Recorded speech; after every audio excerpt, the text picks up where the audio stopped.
short video on how to use the Eschenbach low vision rental kit.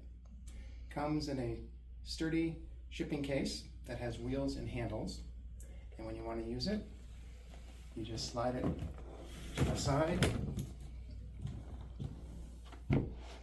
and undo 3 latches that keep it secure. Here are the items that are in the lid. First, there's a continuous text reading card for near.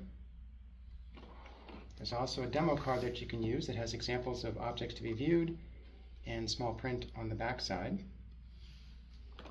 Then there's an easy selection guide that will help you identify which product in the kit works with your patient's visual goal. Then there's a legend that shows you the devices and which trays they're in. And lastly is a distance acuity chart as well. Inside you'll have 4 different trays, and the devices are grouped by category. So this is the first tray. It's made up of absorptive filters and some prism eyewear and plugs for the video magnifiers. Second tray, which is labeled, is an assortment of different handheld illuminated and illuminated stand magnifiers. The third tray includes different telescopic and clip-on devices. And the fourth tray includes some additional stand magnifiers and some video magnifiers as well. Now we're going to show you how to use the easy selection guide for the rental kit. And it's assumed at this point that you've already identified the patient's visual goal and that you also know what magnification requirements are needed for that goal. So let's go through 3 different case studies.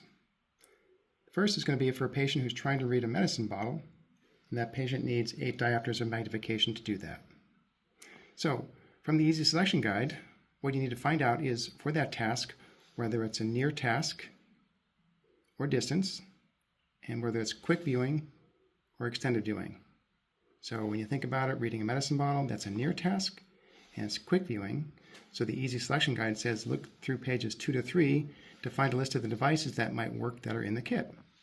So we'll go to pages 2 to 3. And now what we're going to do is we're going to look for the diopter power that was stated before. So this patient needs 8 diopters, and there it is. So this chart tells us in tray 2, this product might work, and also in tray 2, that product might work. So now we're going to go grab the 1512-2 and the 1521-10 in tray 2. So we'll move out tray 1, and we'll look for the 1512-2. All the products are labeled, and so there it is, 1512-2. We'll take that one out to use for this patient. And the other one was the 1521-10, and there's that product. And now you've got your 2 devices to use for your patient. And then when you're done showing these to your patient, to put them back again, each compartment is labeled.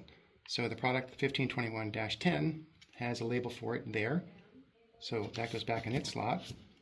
And the 1512-2 has a label in its compartment as well.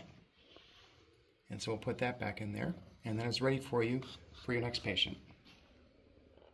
For our second case study, this is going to be for a patient who has need for help in reading the stock pages, and they need 12 diopters of magnification to do that. So reading the stock pages is also a near task, but that is more extended in length and time. So the chart says go to pages 4 to 6 for some options to choose. So we'll go to page 4 to 6 and start at page 4. And again, the patient needs 12 diopters of power. So they go down, and actually we've got to go to the next page. And 12 diopters is actually in this category. So I'm just going to pick out a couple options. One will be this 1566-12 diopter, and the other one will be this 1436-21. So let's go down, and they are both in tray 2. So we'll take out the first tray. And now we're in tray 2, and we're looking for the 1566. I don't see it at first glance, so I'll just lift up one of the products and look at the label in the compartment, and that's not it.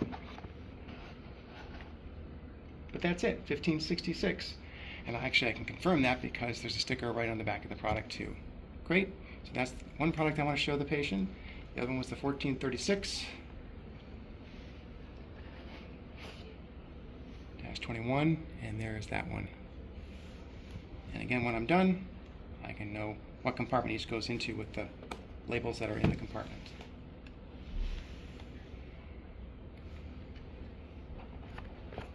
Case 3 is going to be a patient who needs help watching television, and they need 2x magnification. So watching television is actually a distance task, and it's extended viewing. So the easy selection guide says go to page 8 for some options. So we'll go to page 8. Let me see what the options are. And the magnification level was 2x. So it says actually this item might work, which is the Max TV clip in tray 3, or this item, which is the Max TV, also in tray 3. So we'll again take out tray 1 and tray 2. And we'll look for the Max TV, which is the 1624-11. And there it is, Max TV. And the other option was the Max TV clip, which is a 1621-51 according to the Easy Selection Guide. And that looks like this is the right one, and I'll confirm it by looking at the sticker on the back. And it is. And that's how we find our two products. And again, when we're done, the labels on the product allow you to put it right back into the compartment so you have it for your next patient.